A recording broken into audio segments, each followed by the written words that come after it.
రండి రండి, కుర్చీలు లాక్కోండి. మన తాతయ్య చిన్న చిన్న జీవుల నుంచి జీవిత పాహాలు చెప్పబోతున్నారు. ఒక ప్రశాంతమైన రాత్రి తాతయ్య వరండాలో విశ్రాంతి తీసుకుంటుంటే చిన్న రేవంత్, హేమ్ పరుగెత్తుకుంటూ వచ్చారు.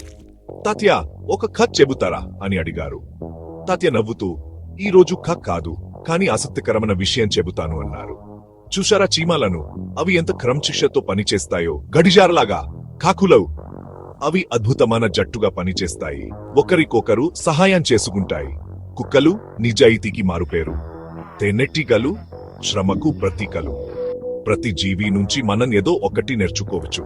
రేవత్ కుతూహలంగా, మనుషుల సంగతి ఏంటి తాతయ్య? మనల్ని ప్రత్యేకంగా చేసేదేమిటి అని అడిగాడు. తాతయ్య నవ్వుతూ, ఇతర జీవులలా కాకుండా మనుషులకు ఆలోచించే శక్తి, సర్దుకుపోయే గుణం ఉంటాయి. చీమల క్రమశిక్షణ అయినా, తేనెటీగల శ్రమ అయినా ప్రతి ఒక్కరి నుంచి మనం నేర్చుకోవచ్చు. అదే మనల్ని ప్రత్యేకంగా చేస్తుంది.